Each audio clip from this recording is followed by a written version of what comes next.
Kita memasuki segmen akhir dari Dialog di Jurnal Pagi membahas tentang Partai Golkar yang memanas. Dan di ujung telepon sekarang kita sudah tersambung dengan anggota dari Partai Golkar juga, ada Bapak Murad di sana. Selamat pagi Pak Murad.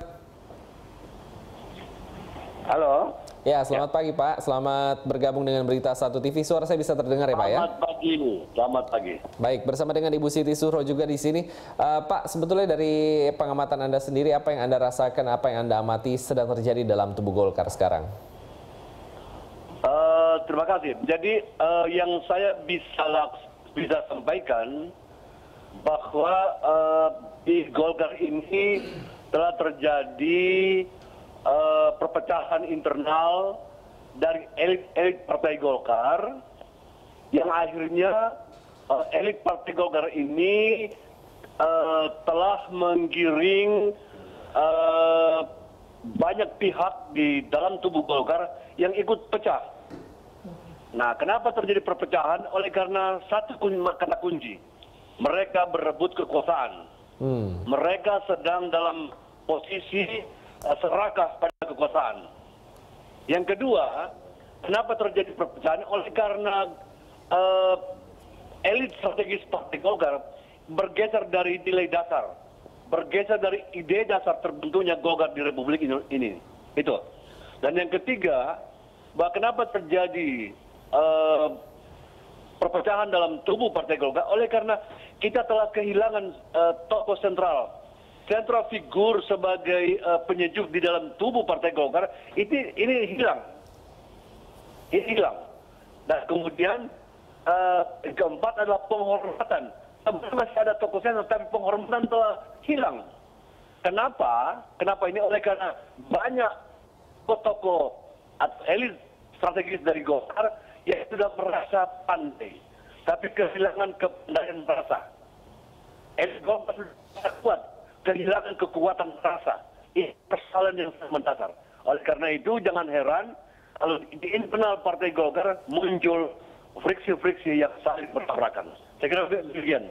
Nah, dengan demikian berarti tadi Pak menyebut kehilangan tokoh pemersatu lah ya. Siapa sih Pak tokoh pemersatu, seperti apa sih Pak? Sebenarnya figur pemersatu yang mampu menjembatani, yang mampu menjadi mediator yang diterima oleh dua belah pihak, sehingga ini bisa kembali para kader bisa kembali pada prinsip kebersamaan. Ini yang hilang. Seperti siapa Pak contohnya Pak dulu di Golkar ada? Sebenarnya kalau simpel aja, tokoh masih ada dua tokoh sentral yang bisa kita gunakan. Yang pertama adalah Hamengkubuwono. Yang kedua adalah Yusuf Kala.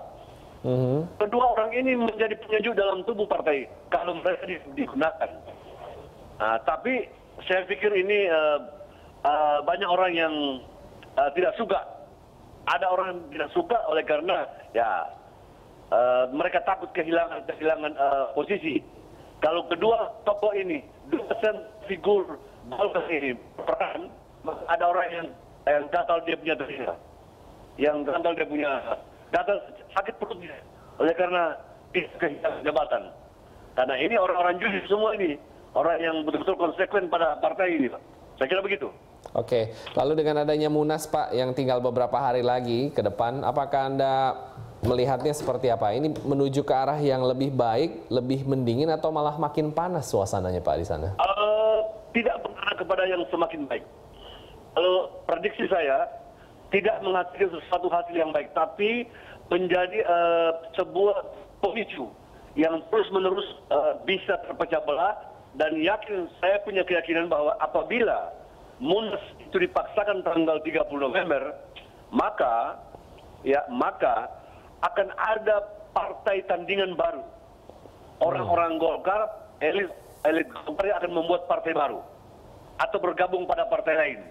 Kenapa? Karena kecewa dengan Munas. Tetapi ini bila didesain dengan bagus, ditunda dulu, kemudian bergabung dua kubu ini, saya pikir itu bisa.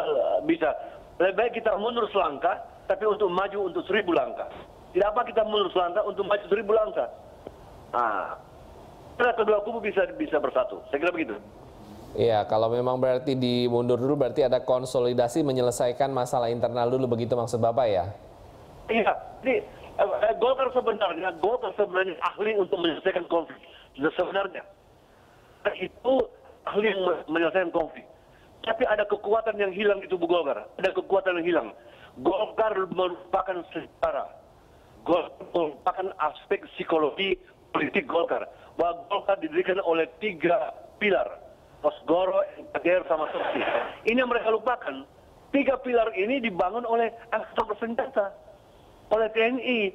Nah ini rumah Golkar yang dibangun oleh 3 pilar itu digergaji tiangnya oleh anak-anak, oleh kader Golkar sekarang. Dulu rumah Golkar itu begitu terpelihara. Tetapi begitu dipimpin oleh kekuatan sipil, dia merubah. Dulu dia Harmoko, Ranjeng, zaman Yusuf Kala, itu masih ada unsur TNI, para jenderal yang digunakan untuk menjadi sekjen. Tetapi di zaman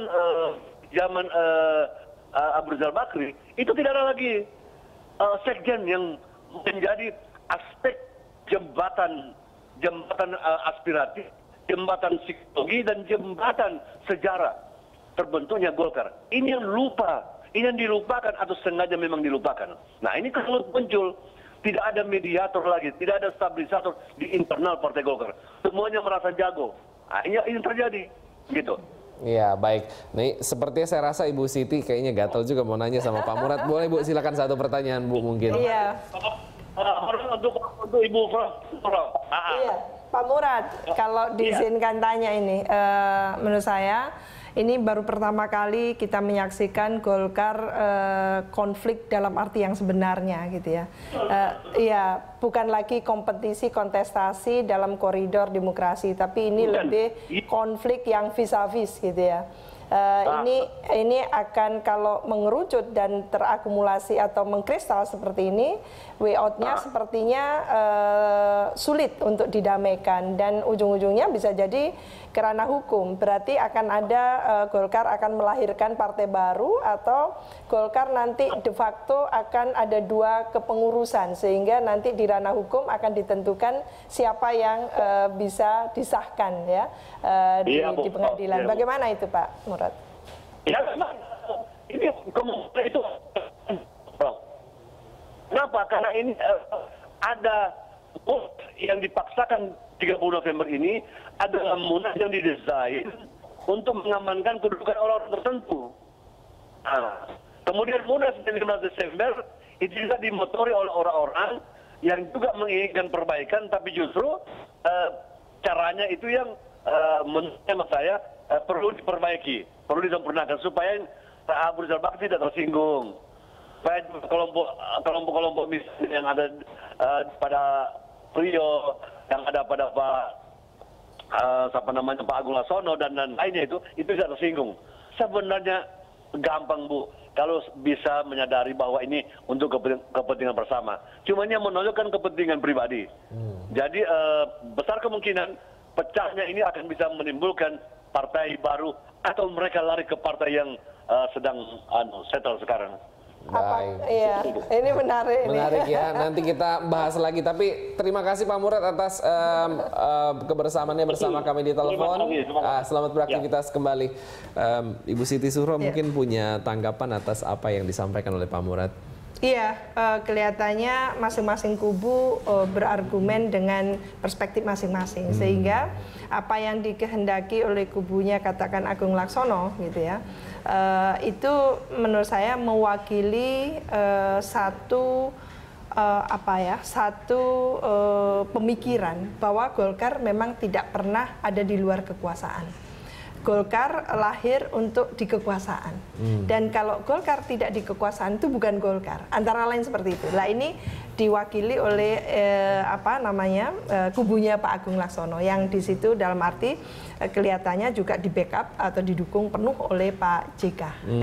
Oleh karena itu tarikan ke sana itu kencang sekali. Ini test case bagi Golkar, apakah Golkar tetap dengan prinsipnya ingin ada tidak di kekuasaan, ataukah tertarik dan mau ditarik gitu ya kekuasaan. Ini akan kita saksikan dalam 3 hari ini. Proses ke depannya. Mungkin silakan Bu, closing statement yang Ibu bisa sampaikan kepada kami. Iya, menurut saya ini merupakan satu tragedi ya bagi Golkar karena mungkin tidak terantisipasi adanya pengerucutan yang sampai membuat tandingan dan bahkan ada penyelamatan.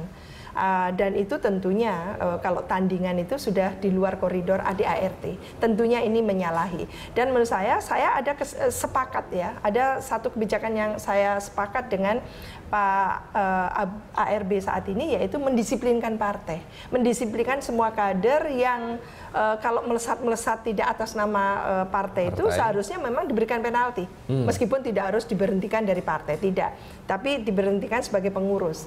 Itu bagus karena memang siapapun menjadi kader, dia harus terikat dan membawa jaket kader itu. Tidak bisa dia lalu mengatasnamakan personal individual, karena dia ada di rumah yang namanya Golkar. Ini yang harus diberikan pembelajaran. Tidak boleh lagi apa yang terjadi di 2004 ketika kader melesat dan langsung Golkar ditarik, dan ini akan mengganggu juga sebetulnya kalau ditaruh begitu saja di KIH nanti kan. Menurut saya berlatihlah punya prinsip konsisten itu ya bagi partai politik supaya masyarakat juga sangat menghargai partai politik. Betul. Dan terutama Golkar. Ini pelajaran yang luar biasa, lesson learned, dan menurut saya Golkar harus menentukan ini saatnya untuk katakan to be or not to be. Golkar menjadi dirinya sendiri atau Golkar memang mau keseret ya? Benar-benar dengan obsesi lama yang harus ada di kekuasaan. Baik, terima kasih Ibu Siti Susro atas kehadiran di Studio Berita 1. Demikian pemirsa Dialog Kirna dalam Jurnal Pagi mengenai situasi dari Partai Golkar yang Manas. Tetap bersama kami untuk informasi menarik lainnya. Jurnal Pagi akan segera kembali.